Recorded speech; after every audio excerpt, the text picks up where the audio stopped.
All right, so we're going to be talking about inscribed angles. So remember before we had a central angle, which was if we have a circle, a central angle is formed from the center of a circle. That's a central angle. Well, an inscribed angle is formed inside from two chords. So for example, if I have this angle here, we could say that angle ACD is inscribed. So this is an angle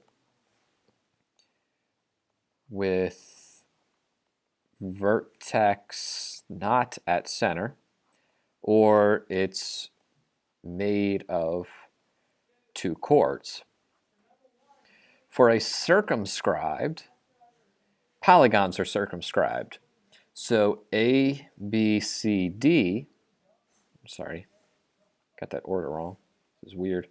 A, B, D, C is circumscribed.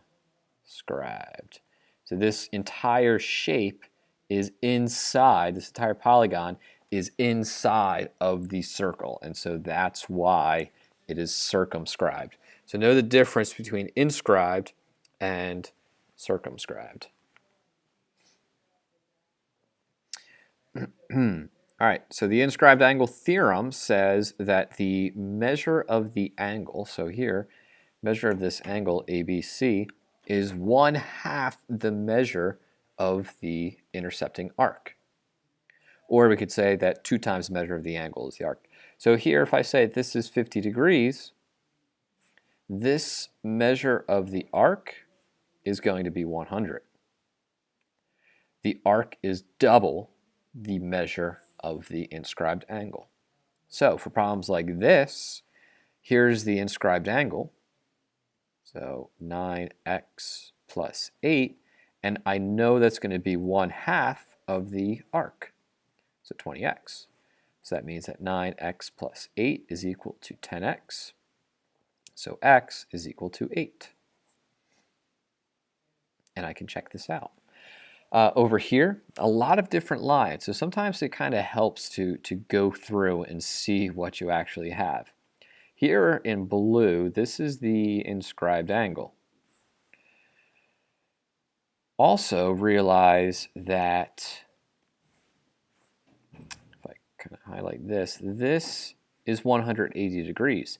So if this is 92, this is 180 minus 92, which is going to be 88.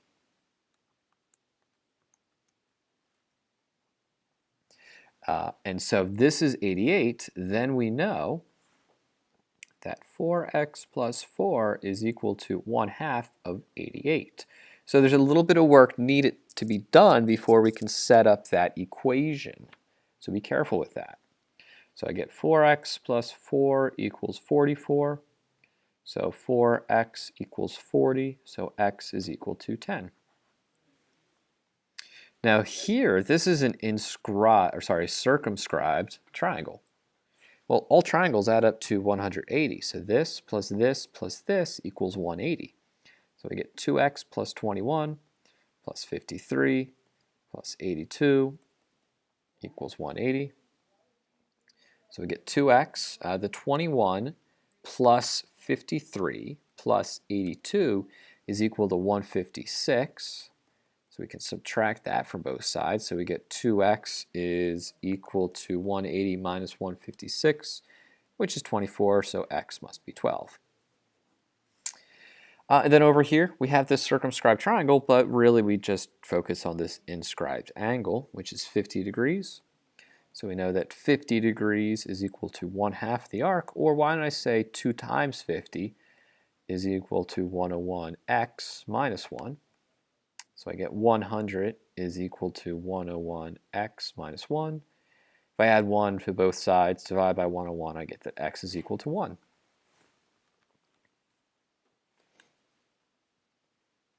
All right, now if I have the 2 inscribed angles intercept congruent arcs, then the arcs are congruent. So what that means is, notice here in this diagram, I have this angle, which is inscribed. And then I also have this angle, which is inscribed. They both intercept the same arc, DC. DC is equal to DC, so that means that angle DAC is equal to angle DBC. Or here, these are arcs that don't intercept, but they still have two congruent, or they still have congruent arcs, so the inscribed angles are still congruent. So this is an important key trait, an important theorem, so make sure you understand this because we could have some problems. So we have the measure of the arc KL is 80, and the measure of LM, arc LM, is 100, and that makes sense because right there is half the circle, so that's 180 degrees. Got rid of my zeros. And MN is 60. MN is 60. So we want to find the measure of each angle. Well, right off the bat, what we can do is we can say, all right, I'm going to find out what this arc is because they're all going to add up to 360, so this must be 120. It's 120 plus 80 plus 100 plus 160 is 360. So the measure of angle 1, so there's measure of angle 1, that's going to be equal to 1/2 of 100, which is 50. Sometimes writing on top of these pictures really helps. Measure of angle 2, tracing angle 2, there we go. That's going to be 1/2 of 120, so that's 60. Angle 3, notice there's the angle and there's the arc, so that's going to be 1/2 of 60, which is 30.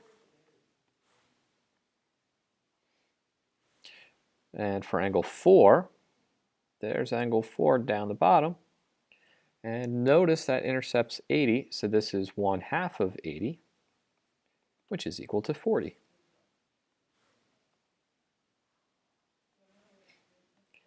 Measure of angle 5. Well, notice measure of angle 5 and angle 4, they intercept the same arc. So this is going to be the same as that.